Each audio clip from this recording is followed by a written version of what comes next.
Welcome, everybody, to the Sports Experience Podcast. I'm your host, Dom DiTolla. And I'm Chris Quinn. And today we're going to be doing a little more college football with one of the all-time greats, probably robbed of a Heisman Trophy, and had a pretty successful and interesting pro career, Rocket Ismail. Yeah, he was one of the best college football players, and then his professional career took a bunch of weird turns, which I love. I love these stories. I didn't know as much, and this is what I love about this podcast. We're just a couple of comics who love sports, but the research that we learn, I'm just like, I wouldn't know this stuff about this guy, and he has been one of my, I wouldn't say favorites, but definitely someone that I didn't know this much about, and now I'm like, wow, this guy is pretty awesome. Yeah, no, he had a successful pro career, but it just kept kind of zigzagging through some decisions he made that weren't bad. It was just like, this is kind of what happens when you do things like this. I was going to say financially beneficial to himself over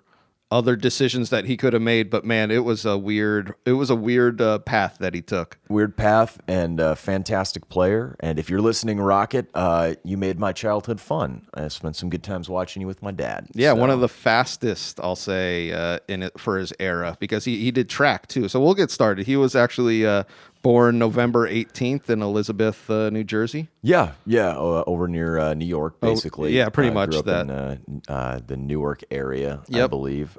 He had two brothers, Suleiman and Kadri. Kadri played a pretty successful career in the NFL for most notably Baltimore. The reason they gave him the nickname the Rocket, his actually given name is Raghib, is when he was in high school, when he would come out of the blocks because he was a sprinter, people would say that's just like a rocket.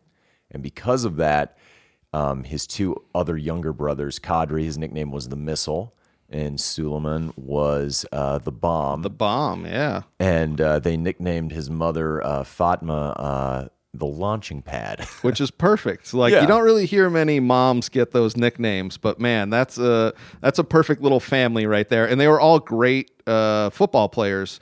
The youngest being the Bomb being the worst, but that's okay. Yeah, you still play college football. You're still at least athletically talented. Yeah, you're still a great football player. Like I can't knock that. But yeah, the two brothers had great careers. The Missile at Syracuse, and then like you said at the Ravens, and then I would say Rocket the most successful. The most notable because he went to University of Notre Dame, which at that time in the late 80s was an absolute powerhouse. We were talking about this before the podcast started, how Notre Dame in that time, like they have such a look that is so it's one of the best looks in sports. So I was talking to my dad about this because he's a Notre Dame alum. Yeah. So like historically when Rocket, because he goes there in 88. 88 is like the Notre Dame's like really, really talented recruiting class.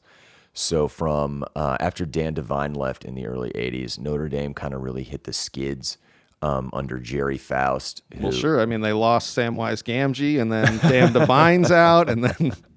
But yeah, they go through this up and down, and then they're back up in the late 80s. Yeah, I don't think my dad has anything positive to say about Jerry Faust, kind of a douchebag. Yeah. As far as kind of what he did to the program. Like guys at that time in the early to mid 80s, they were voting on whether or not they should even play in bowl games. They were just sick of it. But Lou Holtz kind of comes in 87, and that was the year Tim Brown won the Heisman. Oh, okay. And really kind of turns things around in the attitude about it. And Rocket is part of this 1988 recruiting class where they get a whole bunch of good young players, and you'll see this from about 88 to 93. They're always in the mix for a national championship. And they have a bunch of players, like you were saying, that were on the bench that you wouldn't even believe. For instance, and we'll get into the 1990 season and the crimes against humanity of that officiating group in that game against Colorado. Fuck Bill McCartney, you fake Christian douche. Just going to say it right now. But guys like Dorsey Levens, who had a successful career with the Packers, he had to transfer to Georgia Tech because he was riding the bench. Just to get playing time. Yeah, just to get playing time. Jerome Bettis had to kind of ride the bench his freshman season. I mean, they were just absolutely and these are loaded. NFL greats. That's how great Notre Dame was in this time, because they really drop off after that. But we'll get more into Rocket and bring up his kind of childhood, because it was very interesting. Yes. Yeah. You want to get into it? Yeah, well, he grew up, I think, until he was 12. He grew up as a Muslim. He was raised as a Muslim, and then his dad passed away. Ibrahim, yeah. And his mom had to move in with his mom's parents, who were devout Christians. Yeah. I forgot what... His dad's parents, yeah. Oh, it was his dad's parents? I believe so, yeah. Okay. And they pretty much laid down the law, like, you have to be Christian and go to church, or... You're not going to eat. You're not going to eat. That was what it said in the Sports Illustrated article. So he then became a Christian, and that's why he then goes to Notre Dame. Obviously, I don't think they're taking many Muslims there. No, that was always the weird juxtaposition, because you're like, Raghib Ismail? Like, yes. Notre Dame? What the hell? But I mean, hey, that makes sense. But I feel like this kind of has a stigma that attaches with him that we'll kind of get into later. Yeah, and you listen to him in interviews now, and he's like a devout Christian. I mean, 100%. Yeah, like he's in interviews, he's talked about like accepting Jesus into his life, as far as like, when I was Muslim, I was having these nightmares, and then, he was talking about how his grandma said, if you call on Jesus, it'll make the nightmares go away, and apparently it worked for him. So, I mean... Hey, whatever works I was going to say, bro. I'm not into the religious stuff, but good no, for you, Rocket. I was going to say, we kind of have the same aspect where we have complete respect for people and their religious beliefs, but it's not our take. It's not our path. See, but you do you, man. And if, you've led a successful life, so kudos. So 88 season, this is something I found interesting about his college career, was that he ran track. Yeah, that's what a great runner he was. In the 40-yard dash, he ran something like the 10.2 or 10.2, which is crazy fast. In 100, yeah, it was 100. Excuse me. Yeah, but his 40 was allegedly clocked at sub 4.2. That's where, which for that time period and even today is bonkers, unbelievably quick right off of the blocks, and that's what they were saying with his nickname. Right? Yeah, because how he came out of the blocks. Yeah. Interestingly enough, in the spring of '91, at the end of his career, he, as a hobby, did the 55 meters at the NCAA indoors and finished second. Yep. Insane. What a great athlete he was. There's no denying that. And I've seen interviews and stuff with Lou Holtz talking about him, how, because that recruiting class in '88 was so loaded for Notre Dame, where they weren't really kind of scouting him, because he, after his dad had died, they moved to Wilkes-Barre, Pennsylvania. And Lou Holtz was like, yeah, I kind of heard about this kid, but he wasn't like super high on considering like the guys that they were getting. But then he had met him, and he was just completely sold on him as the person. And luckily enough for Rocket, he gets to play pretty often in his career. I was going to say that early. That's got to be lucky, because they were so stacked, and he wasn't recruited highly, but I feel like he came in and his athleticism really like pushed him to the front of receivers and punt returners. And kick returns, running back. They use him at running back a lot on reverses and end arounds and stuff like that. I mean, the versatility that he has on the football field is what you want when you're recruiting these guys who, who are lower down the ranks. And he's not necessarily like a physical specimen. I mean, he's 5'11", about 190, which is like average size, but it's not like he's Megatron out there doing all these crazy things. He's just a fast, talented dude. Yep. And so his first year in 1988, things are looking good for Notre Dame. And his coming out party was a game against Rice, where he not only returns one, but two kickoffs for touchdowns. And you can tell by these plays, granted, the blocking is great. Yes. He just outruns everybody. And on that second one, they try and squib it, because they're like, we're not going to kick to him again. And it still goes to him. Takes off. Yeah. Just absolutely takes off. And that's what a great runner he was you could see, if you go back and watch these Notre Dame punt returns and kick returns, they are he just like outruns the defense. Oh yeah, he's the fastest man on the field. Yes, the fastest man on the field by a couple of steps, and you could tell because it's just. And this is what I love about sports with football and soccer, which is my favorite. But you see these guys who are just a step above pretty much the whole defense, and you're just like, whoa, look at him go! It's one of my favorite things in sports. But the good thing for him is he comes into a team where they're just absolutely loaded. They're coming off the crappy Jerry Faust era. Lou Holtz took them to the Cotton Bowl the year before. Yeah. And then they have an epic game against University of Miami when Miami was ranked number 1, the Catholics versus Convicts game. Yeah. And Rocket shows up, makes great kickoff return, makes an incredible catch from Tony Rice in that game. It's actually one of the best college football games ever. Questionable call on whether Cleveland Gary fumbled at the goal line or was down or whatever, but kudos to Jimmy Johnson for going for 2 at the end to try for the win. I mean, let's be honest here. Like, I will never disrespect a coach for that. But, Pat Terrell breaks the ball up, and now Notre Dame's in the driver's seat for a national championship, and Rocket's doing an awesome job along with the rest of the team. They go to USC, who's ranked number 2 later that year, in the Coliseum.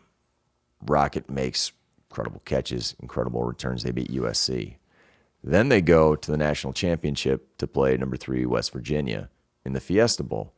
Rocket scores a touchdown during the game. Like, he is on the map on a team with like Ricky Waters, Derek Brown, first-round pick, Tony Rice, one of the best college football quarterbacks ever, just ready to go. First-rounders, top to bottom on this roster, and they finished 12-0. And he shows up on all the games. So there's not a game in which he really like disappears through the season. Like, he is really important throughout the whole season of this absolutely stacked Notre Dame team.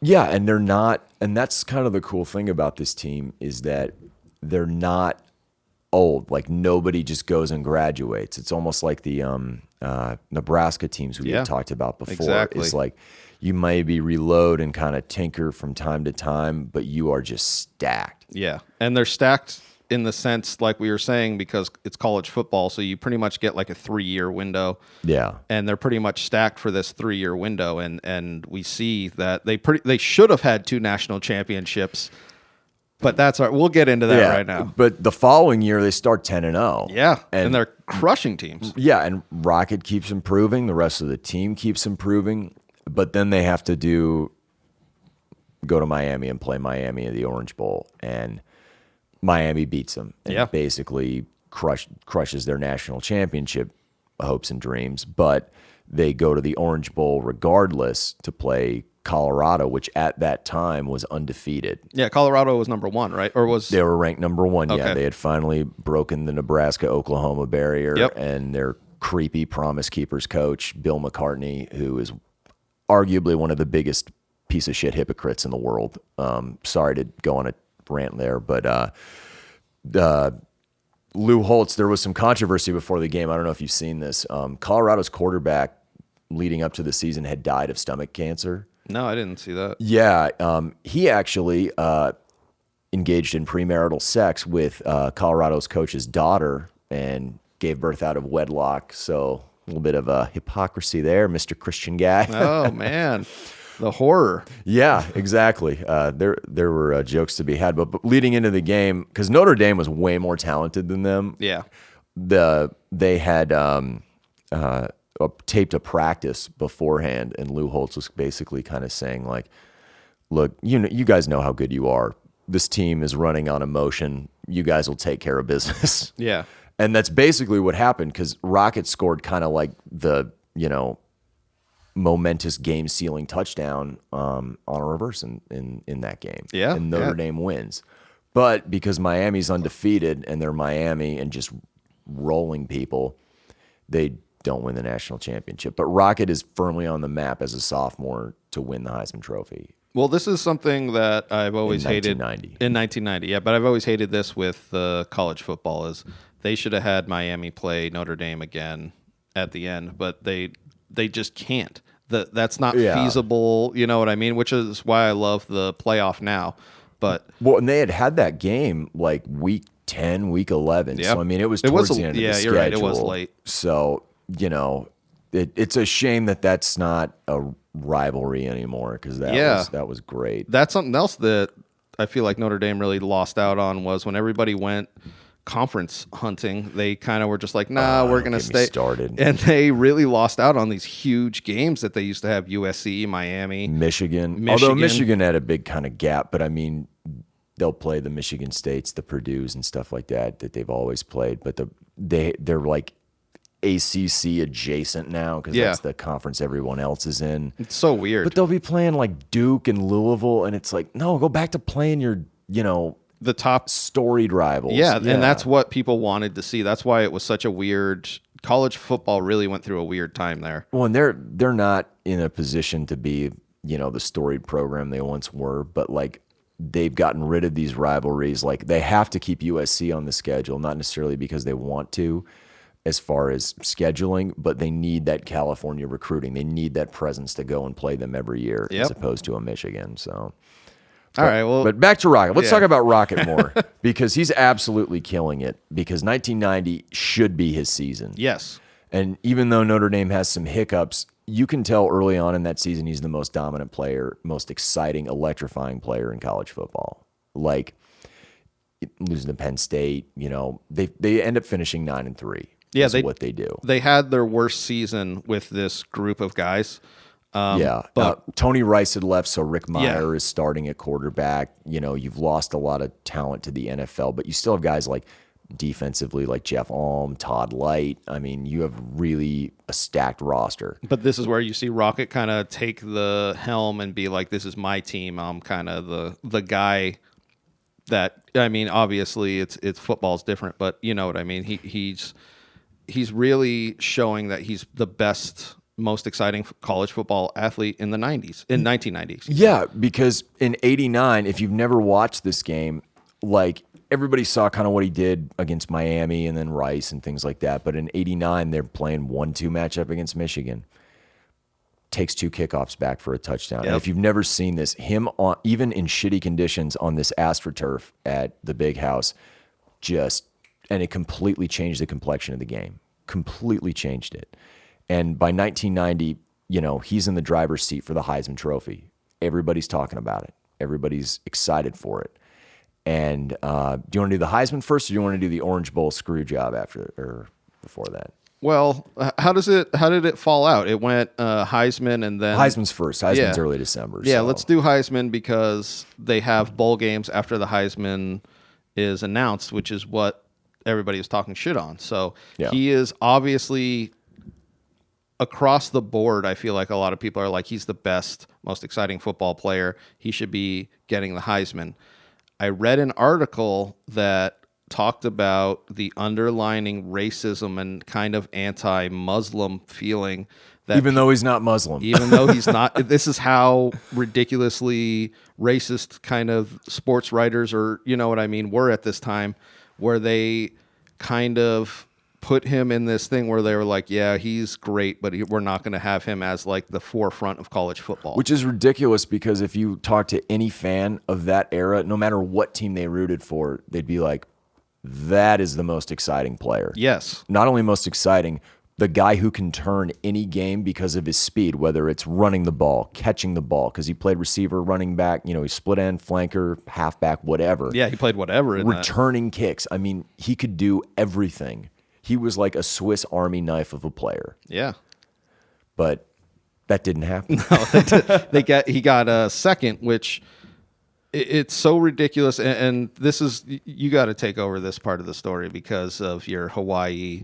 Okay, so Colorado. The day they announced the Heisman, or excuse me, not Colorado, BYU. Yeah, the day they announced the winner of the Heisman Trophy, which Rocket doesn't win, the guy who wins is quarterback Ty Detmer of BYU. Now, Detmer is not at the Heisman ceremony. Why is Detmer not at the Heisman ceremony? Because he is prepping for a game at Aloha Stadium to play the University of Hawaii. And Ty Detmer is one of the most overrated college and pro quarterbacks that's ever existed. Basically just in a pass-happy type of offense, putting up ridiculous stats. Granted, they did beat Miami early in 1990, but Miami had just lost a slew of players to the NFL draft, and they were playing in Provo in the elevation. This is where hindsight comes in, where you see his stats were almost inflated. They were totally inflated, and he never should have won this Heisman. And he was playing, and as much as I loved growing up watching it, he played in the WAC. And granted, there are dominant players in that conference, but he's not going through the type of schedule or competition that Rocket is to any extent at all. But hey, everybody. Just want to take a quick break to let you know that our Sports Experience podcast is brought to you by Engle Studio here, and they're here in Tucson for all your recording needs. They give him the Heisman Trophy and not Rocket. He has one game to play, and this is why I always think you should do the Heisman voting after the bowl season. Oh, it absolutely should be. They're playing Hawaii, and they're like a 7-win team. Hawaii's not that great that year. They were just like the year before they were good. They won 9 games, and the year before they had beat BYU for the first time. Yeah, for the first time ever, and they're playing the game again at Aloha Stadium. I don't know why the scheduling ended up that way. It just did. So Detmer goes down there thinking he's hot shit. BYU goes down there saying, "Oh, we got the Heisman Trophy winner." Hawaii lays the wood to them, puts up a 50 burger, and just absolutely dominates Ty Detmer and makes him look basically like he did during his pro career. Well, it makes him look like the quarterback he is. Yeah. Not this quarterback going up against really shitty defenses. Yeah. But you know what the Rocket did in his bowl game that year? Yeah. Rocket did some pretty good things. He should have won that bowl game. That's what's kind of sad about this end of his college career. It is. It's total bullshit. I feel like both things really were taken away from him. It really was. So if you don't know, what ends up happening, Notre Dame still wins 9 games. So they go to the Orange Bowl because obviously they're a draw. Obviously they're going to be competitive. The 1990 season ends. And Colorado, despite a loss and a tie and a win, the controversial 5th down game, we could do an entire episode on that Missouri game. Yeah, where they should have lost. They got an extra down, but they go to the Orange Bowl, so it's a rematch of the year before. And what ends up happening, because Colorado is a good team. They had a lot of great players on that team, a lot of which I rooted for when they played in Pittsburgh, like Deion Figures and Chad Brown and Joel Steed. I mean, really, really solid guys. Colorado comes to play this time. Like, they're not coasting in on fumes like they did the year before. And they're winning the game 10-9 with just in the waning moments of the game. I was going to say there's like 3 minutes left or some shit like that. No, there's like a minute left. Okay, yeah. And Notre Dame at that point, even though he's a dominant player, Rocket's really not returning punts and kicks at this point. He's more of an offensive player. But you always go to your best guy when you want the ball in his hands. Yes, exactly. When the chips are down, you put it in his hands. So Colorado has an All-American punter who had a very successful career for the Broncos, Tom Ruin, and he could kick the ball, a mile basically. You could punt it because Colorado has to punt and give it back to Notre Dame for one final drive. Yeah. And the story goes is the coach told Ruin, kick the ball out of the end zone. Do not kick, because they put the Rocket back there. Yeah, you don't want him to have it. You rather have them have it on the 20. Or kick it out of bounds. Yeah, whatever. And you can hear Bill Walsh is doing the game, and he's like, "No, you just kick it out of bounds. Like, make Rick Meyer beat you." Yes. And Ruin doesn't do that. The ball goes to the Rocket. Yeah, no, it's. And if you've never seen this play, it's fantastic because he actually gets the ball, zigzags a little bit, and then finds that crease, and boom. And the speed increase. And this is what I mean. When they find that small gap, and then you can see their legs are just like, oh, that's me. And it's so beautiful. But see, that's why I always enjoyed watching him as a returner, is because a lot of these guys get back there and they kind of dance. They like the best returners in football history, whether it's college or pro, they're the guys who have not only the best vision, but they're the guys that make that decision. This is where I'm going, or this is where my blocking's set up. You make 1, maybe 2 cuts and go. And go. And that's exactly what he did. And he took it back. All the way. Down by 1 point, he goes for 6 until they call back for clipping. And if you've never seen this play, it is one of the most horseshit, like faux clipping penalties ever. This is something that I absolutely hate about referees, and I don't hate referees. There's some people who are insane about it, which is like off-putting, but this is a to have to be a referee in this instance and to be like, I'm gonna decide this game on this call. It's almost like this is something I like about basketball is they kind of let it go in the last couple of minutes and let the play kind of decide itself unless it's like egregious. Well, and that's the whole thing is like if that clip was egregious, make that call. Make that call. But man, it doesn't even get him. No, it's not even like in the middle of the game. I don't think that would have been a clip called. No. You know what I mean? Like, totally. They would have ignored that. And it's one of the worst, and I watched it a couple of times because the guys are just like, look at this non-call call, and it's just like, oh god, I feel so bad. I feel so bad for Rocket in this time because these guys work so hard. Oh man, for this stuff. Like he should have had the Heisman. He should have had this bowl victory. That would have been the cherry on top to saying like, you gave who the Heisman? Yes. No. Seriously though, that would have been And then when got taken away again, got taken back. Rick Meyer throws a pick to, I think, Figures, actually, to have the game iced. And it was just like, from the jaws of victory, it was taken. But Rocket's not down and out about this because the NFL and pro football are knocking at his door and wanting his services, man. And this is something that I love from a previous episode of the AFL. Yeah. I feel like the CFL kind of took a page out of their book, like, hey, we're going to try and be legit. Let's try and buy this number one prospect. And the CFL had a distinct advantage in this one because Rocket's still an underclassman. I mean, obviously underclassmen can come out, but he still has a year of eligibility. I mean, he wrapped up his Notre Dame career. He had over 1,000 yards rushing, 1,000 yards receiving. Even though they ran the option, he was the number one receiving guy in addition to Ricky Waters when he was playing receiver and running back. I mean, how loaded were these teams? I know. That's what kind of sucks, too, about them not winning 2 out of 3 national championships because they really should have. But that's whatever. That's beside the point. Anyways, that's not Rocket. So he comes out So the reason I say this is, money's calling. Obviously, his family, his dad's dead. He wants to go and make some money for his family. Yes.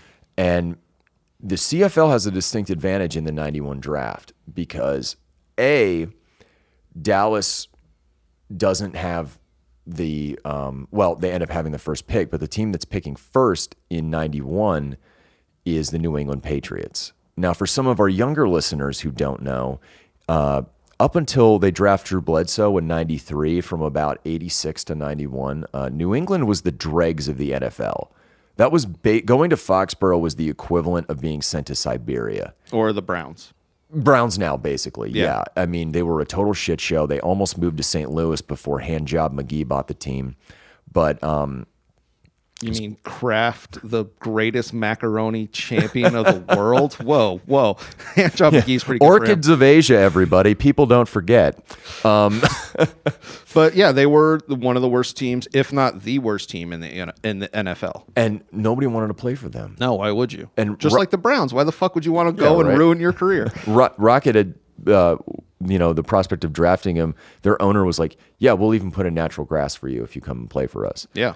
So, I mean, obviously it's intriguing, but the CFL kind of has an advantage with an interesting ownership group, a talented ownership group. When I first read it, and this is what it made me laugh so hard, it said John Candy, Wayne Gretzky, and I'm like, holy shit, this is like the Canadian mafia coming in. But it was actually the guy who got Wayne Gretzky Bruce McNall. Yeah, Bruce McNall, the guy who got Wayne Gretzky to go to L.A. But it was like, I thought for a second they were going to be like, it was the Maple Syrup Consortium coming in, and they were like, look, we can get this guy. We just have to put the money on the table. And the maple syrup, yeah, of course the maple syrup. It's like, but that's what they did. They offered him the biggest contract out of anybody ever. And in pro football, and even for a rookie, I mean, I think it was 4 years, $18.5 million with incentives. Yeah, it was a bunch of incentives. That's something else I read. And like you said, with the AFL, sometimes you got to pay a little bit extra. Sometimes, to get your league exposure, because this was kind of the time when the CFL was thinking like, maybe we have a shot to compete with the NFL. Obviously, they don't now, but maybe we can do it, and maybe we have this player who can do this for us. And Rocket was the right player. He was. And exciting. Oh, yeah. Fresh out of college, and you got to give it up to their attempt at this, because they take a playbook out of the AFL, and this really could have turned them into a legit, second organization or third part of it really could have made the CFL legit, but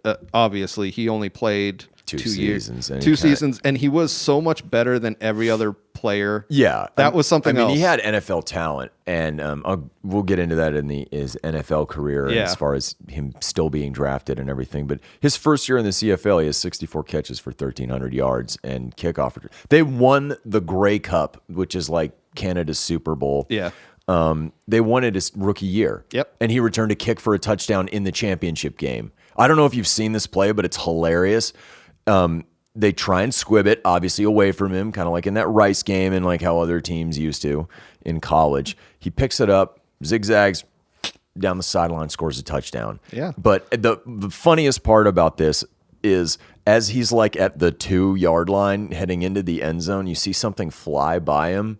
So like I had to go back and look at the replay. Some drunk Canuck threw a beer at him. Yep, it looked like a can beer bottle of beer. Oh, like, yeah. It just whizzes past him as he goes across but he's the MVP. Yeah. I mean, right out of the gate. And you could tell, like, good for you, Canada, but this is a total money play. This guy should be playing in the NFL. Well, that's why the AFL made it, was they had the other players to kind of showcase, like, hey, this isn't just a one-player league. When Rocket went up there, it was a one-player league, pretty much. And I think, wasn't like Doug Flutie. Doug Flutie was the other big star. It was the only other big, and then pretty much everybody else was just like nobody. So, but that's why he only played 2 seasons. He played for the Toronto Argonauts. Yeah, because they were the big team. That's where John Candy and McNall were based out of. And his second year kind of runs into some trouble. But hold on, weren't you saying that when they won that first Grey Cup that John Candy on the sideline? Yeah, on the sideline after the kick return, you can see this. Yep. John Candy and Bruce McNall are hugging, and I'm like, God damn it, I wish you were still with us, you Jamaican bobsled team coaching bastard. Yes. Why did they take you? Take somebody else. Take anyone else. Seriously.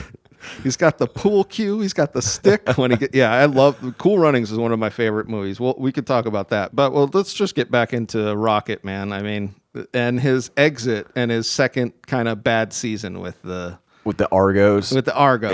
Yeah. But so the reason they brought him to Canada was essentially like, hey, you're our shining star. We need you to do everything media-wise and market the hell out of this sport. And he's notoriously doesn't like talking to the media. Yeah, he's not a me guy. He would tell reporters, I had read in an article, go interview my teammates. They play on the same team as me. But unfortunately for him, they're not getting paid what he's getting paid solely to do the off-field stuff that he's supposed to do. Yeah, the CFL is like, that's great. We think that's a great attitude, but seriously, we need you to be on like every single interview because that's who the fans want to see. They don't really care what the left tackle thinks about it, to be honest. I mean, yeah, the guy playing center who also like lives in an igloo and is a truck driver is not like great player, but that's we're not paying him $4.5 million a year. And that's what their real take back was, especially the second season, is like you were saying before the podcast, the Canadian media really started to... They turned on him, which is unfortunate, like for people who are supposedly so polite. I mean, obviously he had that incident, I think, against Calgary where he stomped on a player, but he wasn't like off-field doing horrible things. No, not at all. But it's like, hey, we kind of paid you this money. Could you do us a solid and, get people to go to these games? But, the Maple Leafs aren't the only team in town. Come on, Argos. Do better. Yeah, well, that's the big take back was what they wanted him to do in the CFL. He pretty much was doing the opposite. And he wasn't doing it out of spite or like to be a jerk. That's just, he's a private guy. That's his personality. And I feel like they should have... explored more about that with giving him all that money. Yeah. And maybe should have tried to get somebody with a more outgoing personality. And to me, it's more on them for making that mistake. Yes. Because he's going to go where the money is. He doesn't want to go to Siberia and play for the Patriots, pre-Drew Bledsoe. Like, no fault on him. And they have a losing season after they win the Grey Cup. They go 6-12. And luckily for Rocket, even though, he wants to go play in the States again, he was lucky enough to have been drafted still in 1991 by the NFL. Obviously, he had already signed with Toronto before the draft took place, but an organization which had done this previously with Bo Jackson after he had went and played baseball for Kansas City and Tampa couldn't retain his rights, so he entered the draft pool again in 87, and Bo Jackson, the Raiders still drafted him with the 100th pick in 1991 in the 4th round. So by 1993, he still has a place to play. Unfortunately for Rocket, he's going to Los Angeles Raiders. They move so many damn times. Yeah, that nobody moves as much as the Raiders. God, he goes to Los Angeles, and while they're a playoff team, he really can't, get into it. He can't get into the lineup. He can't develop rapport with Hostetler or any of the slew of quarterbacks that they have. I think he has like 300 combined yards, like rushing and receiving for the year. And it's just not a good fit, and you can see right off the bat. And yeah, he struggles during his time in Los Angeles, and then I think by 95 they moved to Oakland. Whatever it is. Yeah, what I saw was the slash when I was looking him up, so I think they moved right in the middle of his Raider career, which has to be so weird. Yeah, 94 was the last year because that was the year both the Raiders and Rams left. So, yeah, they had a great documentary. He's actually on talking about like having to move from LA to Oakland and struggle. That was NFL Network has a great one called Last Day in LA. Yep. They have him and Jerome Bettis and Jackie Slater, Tom Rathman talking about kind of the situations there, but can't really find a home in LA, can't find a home in Oakland. Goes to Carolina in 96. And they're a great team that year. They make it, even though they were an expansion team the year before, they make it to the NFC Championship. But he can't even really crack the lineup behind guys like Mark Carrier, And, Wesley Walls is a great tight end, but he's really not finding a rapport. I mean, he's a role player, but he's not the dominant player he should be. Yes. But luckily enough for him, in 97, that kind of turns around. He starts turning it around, because Kerry Collins is out after allegedly yelling racial slurs and getting drunk all the time. And luckily for Carolina, they have Steve Berline, another former Golden Domer, playing quarterback. And he really gets in a groove with Berline and starts putting up numbers and he's finally healthy again, starts playing good ball for them. Yeah, he really has a great season in that 97. This is where you see like what people thought him coming out of college was going to do, Yeah, and it's like 6 years down the road. And he has such a weird path. That's why I loved it, because he went up to Canada, made a shit ton of money, and then came to the NFL and really couldn't find his spot. Like it's such an interesting thing. But I feel like teams were looking at him like, man, this guy's full of talent. If we can let him break through, he'll break through, and Carolina did that. Yeah, Carolina did it so much for him, and Berline too, that when he becomes a free agent, Dallas goes and gets him. Like, they want to pair him with Michael Irvin, but it doesn't really happen because Irvin gets hurt. Yep. But he becomes the dominant receiver for the Cowboys. Yeah, another 1,000-yard season. Yeah. And is really great. That it's something that you look at these guys, because after this Cowboys, he really gets injured a bunch. Yeah. Mm-hmm. But it's these guys have these couple of good seasons that if he had gone straight into the NFL, he could have had like 5-6 great seasons. You almost think like, what if he would have pulled like an Elway or something and just said, I'm not going to New England. Yeah, you better trade me. Yeah, or trade the pick or do whatever. Yep. But like if he, maybe if he goes to Dallas in 1991, because that was the year Dallas drafted Alvin Harper. If Dallas had the ability to draft Ismail then, man, that would have been, because he would have fit that Harper role perfectly as a down the field streaky threat. But we'll obviously never know. But I mean, I don't know if you've ever seen the 99 opener against the Redskins or Washington's football, whatever the fuck they're calling them now, it doesn't matter. Washington R words. Yes, the Washington R words. Thank you. Please. Let's Sorry, be politically correct. Yeah, please. Jeez. It's not the preferred nomenclature, dude. Yeah, come on, man. It's Chinese American. But so this first game, he tears it up. Dude, he tore it up. He scored it's a high scoring game. I still remember watching it on Fox.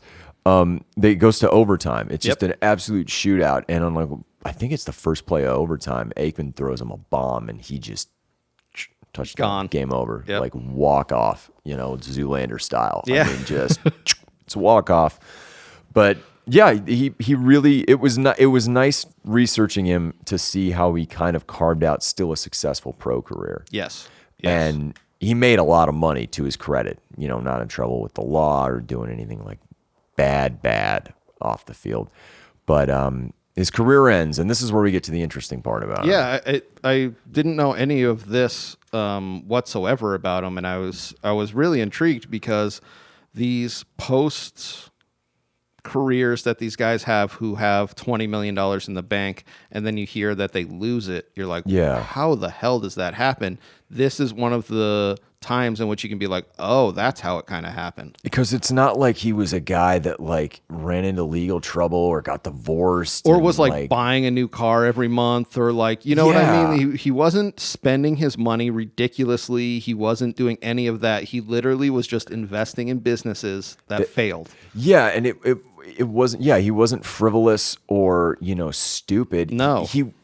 In his mind, what I've kind of got is he tried his best to make good business decisions that just completely blew up in his face. Yeah, one after another. Yeah, he one of the investments was a rock and roll cafe, trying to cash in on that whole Planet Hollywood hard rock type of thing.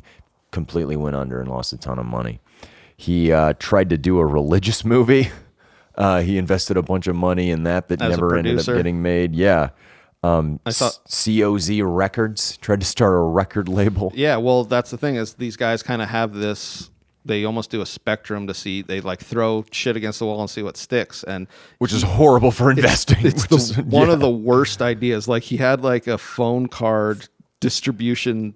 Which I've seen him talk about, and I can understand the logic behind it. Yes, is that everyone at that time was using phone cards. Yeah, because cell phones weren't a thing. And it's just you see that technology just completely undermines that business, and then he just loses more and more money. Yeah, it's like investing in a VCR in 2000. Exactly. No, exactly. That's what it is. I'm not gonna fault a guy. I mean, because like you said, he wasn't being an idiot. No, he wasn't. He was trying to do something. He had a calligraphy business that he tried to invest in. I'm not exactly sure why. I'm not exactly sure what that is. Well, yeah, apparently you'd write people's names and decorative type of thing. Yeah, but I mean, it. He had a souvenir shop that went under because it literally went under during Hurricane Katrina. The poor guy never could get really on the right track. It said he lost somewhere upwards of $18 to $20 million. Well, there was a article saying that he was completely broke, and he read that and he kind of laughed and he was like, almost. That's what one of his friends said was he had to have lost close to that much money, but still kind of probably kept a little bit. But it's scary to think, and I can't think of the basketball player's name right now, but he's kind of popular, but he is homeless and he's made $30 million. Oh man, that's terrible. But it's one of these things where you just see money constantly going out after you see so much money coming in. Yeah, I bet it has to be one of the weirdest things, and that's why they've established in NFL, NBA, and MLB, they've established these financial advisors hey, let us show you some shit. Don't just throw it against the wall. No, you got to be smart about it. But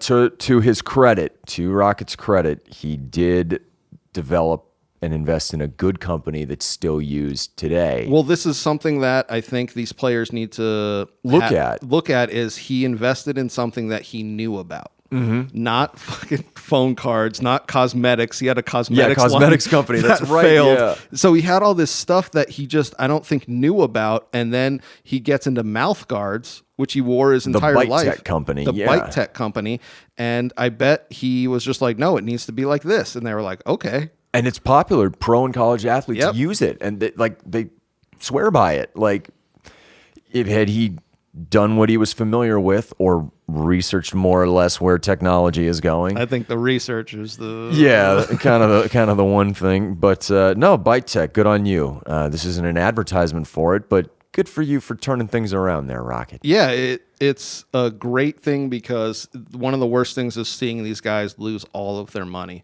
Yeah. It's a sad day when that stuff happens, but to see him give it a shot and then have one to succeed is pretty awesome. Yeah, no, it's pretty good as far as the Bite Tech. Bite Tech, yeah. I mean, a great name for a mouth guard. Yep.